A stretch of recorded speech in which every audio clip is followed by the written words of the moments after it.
Hello everyone, कैसे हैं आप सब। आप सभी का एक बार फिर से मेरे चैनल हलचल इन बॉलीवुड पर स्वागत है।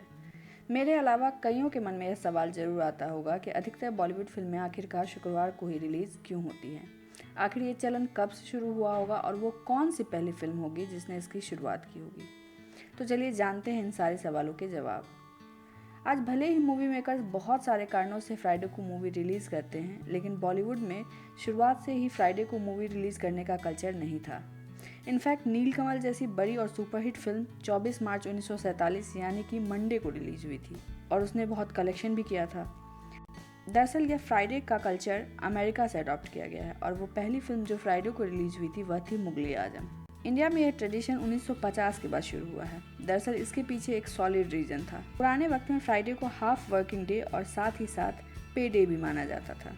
लोगों को फ्राइडे को काम से छुट्टी मिल जाती थी और पेमेंट भी, तो सैटरडे संडे उनके लिए हॉलीडे होता था और वो पैसे खर्च करने का प्लान बनाते थे। इसी का फ़ायदा फिल्म मेकर्स ने उठाया। उन्होंने सोचा जो पैसे ये लोग फैमिली एंटरटेनमेंट के लिए कहीं और खर्च करें वो फिल्मों पर क्यों ना करें।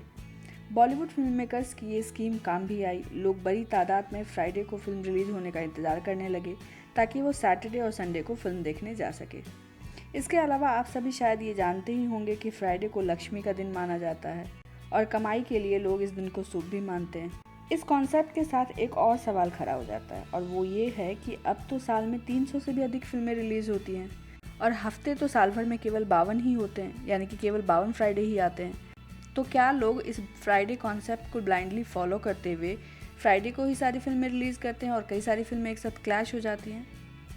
ऐसा अगर होता है तो वो तो छोटे बजट की फिल्मों के लिए चल भी जाएगा, पर बड़ी बजट की फिल्मों के लिए यह एक बहुत बड़ा नुकसान होगा। आपने इससे पहले काबिल मूवी और रईस मूवी की क्लैश तो देखी ही होगी। दोनों की कमाई पे इसका काफ़ी असर पड़ा था और शाहरुख खान ने ये अपील भी की थी कि दो बड़ी बजट की फिल्मों को एक साथ रिलीज़ ना किया जाए। लोग इस बात का ध्यान रखें। अगर एक ही फ्राइडे को 2 या 3 बड़ी फिल्में रिलीज़ हो जाएं, तो ऐसा करना न केवल फिल्म मेकर्स को नुकसान पहुंचाता है बल्कि मल्टीप्लेक्स वाले को भी नुकसान पहुंचाता है और यहाँ तक कि दर्शकों का भी नुकसान होता है, क्योंकि उनके लिए तय करना मुश्किल हो जाता है कि वो कौन सी फिल्में देखने जाए। बात जब हॉलीडे की है तो साल में कई हॉलीडेज आते हैं वीकेंड के अलावा, तो फिल्म मेकर्स ने इन फेस्टिव हॉलीडेज को टारगेट करना शुरू कर दिया। बॉलीवुड में आमिर खान वो पहले एक्टर थे जिनके दिमाग में ये ख्याल आया कि फ्राइडे के अलावा दूसरे फेस्टिव सीजन को भी टारगेट किया जाना चाहिए। वो पहले एक्टर थे जिन्होंने फ्राइडे का ट्रेंड तोड़ा और अपनी फिल्म गजनी को क्रिसमस के दिन रिलीज़ किया। इसके अलावा उन्होंने तारे ज़मीन पे और 3 इडियट्स को भी क्रिसमस के दिन ही रिलीज़ किया। आप सभी जानते हैं कि इन फिल्मों ने कितनी ताबड़तोड़ कमाई की है। धीरे धीरे आमिर खान के बाद बाकी एक्टर्स ने भी इन हॉलीडेज़ का एडवांटेज लेना शुरू कर दिया। इसके बाद शाहरुख खान और सलमान खान की फिल्में ईद के लिए और दिवाली के लिए बुक होनी शुरू हो गई। पैट्रियोटिक फिल्मों के लिए फिल्म मेकर्स ने 15 अगस्त और 26 जनवरी को टारगेट करना शुरू कर दिया। इसी तरह होली, दशहरा, न्यू ईयर जैसे बड़े बड़े हॉलीडेज़ के साथ साथ छोटे छोटे हॉलीडेज़ भी पिक किए जाने लगे, जैसे कि रक्षाबंधन। और मूवी के इमोशन के हिसाब से हॉलीडेज चुन करके फिल्म को रिलीज़ कर दी जाने लगी।